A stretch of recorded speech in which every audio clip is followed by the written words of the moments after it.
Howdy. Take a look at this shirt. You know, every one of my shirts, if it has something on it, it never sits straight. Now, what I can try to do is I can pull this down like this, and it looks pretty good, but still doesn't look all right. So I'm pulling it down some more, and for a while there, it looks good. And then as soon as I move my arm, it is what it is. Because no matter what I do, I can try to move the camera, that doesn't change it. I can try to move the seat, that doesn't do it. You saw me pulling on the shirt, that doesn't do it. Sometimes stuff just is what it is. You have to learn to deal with it because that's just what it is. It's the same for the shirt. It's the same for my background. It's the same for those of you who see and hear my mouth going at different rates. Haven't been able to figure that out yet.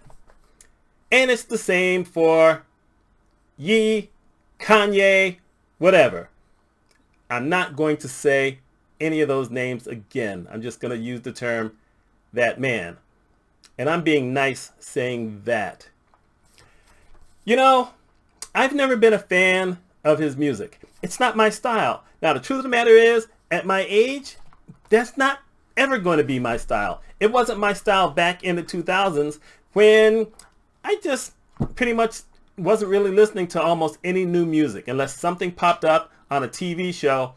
I just didn't hear it. We didn't have YouTube back then. I didn't listen to the radio. I was traveling for my consulting gig, so I was listening to recorded books.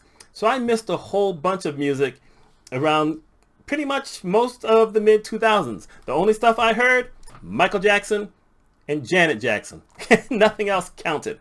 So when I first heard something by him with the name, I didn't know who he was. I knew he was black because I'd heard the sound. I said, okay, some black guy, don't care. And that was just a fluke because, like I said, in general, I didn't know the music. The first time I knew who this guy was in the 2009 Music Awards when Taylor Swift won an award and he decided to go on stage and usurp the moment and say all kind of stuff. And then I started hearing all this mess about, well, he was bipolar and his mother had died suddenly and he's all by himself and he's gotten to get some counseling, but he's still bipolar. And everyone has used that as an excuse for him over all these years, saying, well, he's bipolar. So now we have this latest stuff where all of a sudden he's on this rant about Jewish people and about Hitler supposedly being great and wearing a black mask over his entire face on with Alex Jones, talking about how good a guy Hitler was, to the point that Alex Jones, one of the most horrible people in the country, had to say, no, that's going too far. He didn't even have to say those words. So I saw a little clip and you saw his eyes just kind of go really weird and he got scared and he's trying to back off of this, but he invited him on the show. As a matter of fact, a lot of people were inviting him on the show. He went to a dinner with the orange guy, someone else whose name I never say, and he took this guy, Nick Fuentes. I had heard the name. I'd never watched it because what happens is if I see a strange name, I go look it up. And then when I see what the person is, okay, I don't need any of that. But you took a white supremacist with you who is anti-Semitic to see the former president at a dinner. And then the former president lied. Y'all know he lied. He said, I didn't know who he was. He had the Secret Service with him. They vet every single person. The Secret Service isn't just like a bunch of well, I was going to say Keystone Cops, but I don't know how many of y'all know who they are. If you don't know who they are, search them on YouTube. It's old time comedy. They were funny. They didn't talk. That's just how it was. But the Secret Service knows exactly what they're supposed to be doing. So they knew who it was. The orange guy knew who it was. The people who laid out the table and the food and whatever knew who it was. The orange guy knew who he was.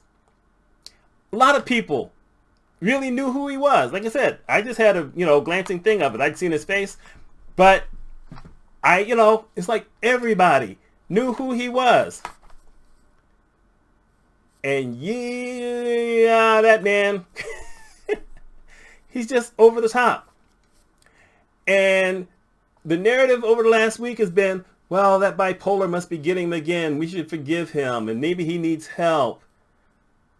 Well, more than half of the physicians who deal with mental illness who have been asked this question don't believe that has anything to do with mental health. He cracked somewhere. Think about earlier in the year.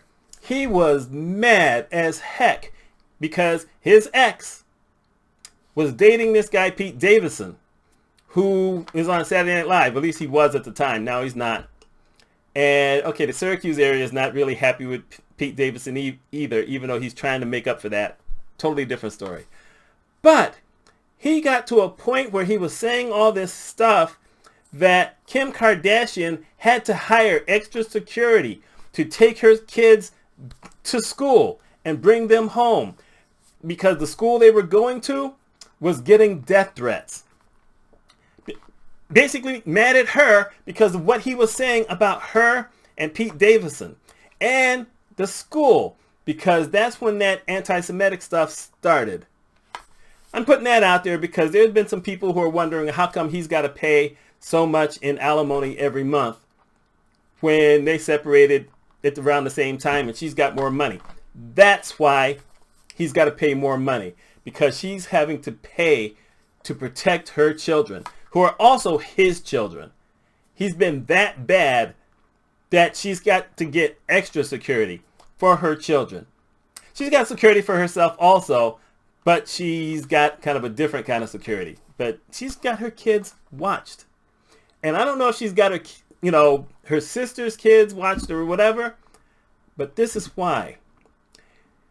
You cannot keep forgiving this guy for this kind of bad behavior. He's gone over the top.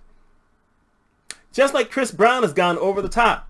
When people booed because he won some award this year, and God, I can't even remember. I think it was Kelly Rowland. I can't really remember. Got up there and said, no, we need to offer some grace and whatever. No. If the only thing he had ever done was the thing with Rihanna, and then he had gotten counseling and spent some time in jail and came out and was a good guy after that and was donating money to all kinds of charities and doing whatever. Okay, yeah, because he was young at the time. But he hasn't. He keeps doing bad stuff. Y'all can go look it up. Go check out Google or DuckDuckGo or whatever. No. Because just like that man, people show you who they are. And at a certain point, you have to believe they are who they are. I waited all these weeks to do a video, and this is the one I'm doing. Because, my goodness, it's all over YouTube. It's all over, online news when I'm trying to read other stuff, and it keeps coming up. And by the way, he'll be fine if everybody cancels his behind.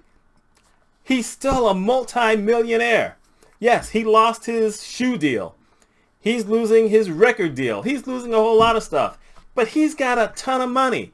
He's probably still got somewhere around 300 million, if not more, in the bank. He ain't going to be hurting. He doesn't deserve the sympathy or the empathy unless you hear that he puts himself somewhere. But it ain't going to be a psychiatric ward or anything like that. You can never explain or forgive the anti-Semitic stuff, the anti-black stuff, the anti-Asian stuff, the anti-Native American stuff, the anti-Hispanic or Latino or anyone else stuff, gay stuff, LGBTQ stuff. You can't forgive any of that. Now, I will add this. if one day homeboy grabs some kind of gun and goes on a shooting spree somewhere and isn't killed by the police, and he will be because he's black, yeah, I said that, but if he's not, and then they do a psych evaluation on him, then I'll believe that he is having a psychiatric episode. But until that point, no. Just, I'm not believing it. I'm not supporting it. He's more than canceled. And that's my opinion on it. I don't know what anyone else's opinion on it is, but it was my turn to say it. So that's what I got. As I try to straighten my shirt one more time, there we go. It ain't gonna stay because that's just how life is. Anyway, my name is Mitch Mitchell. Y'all let me know what you think. I'll talk to you later.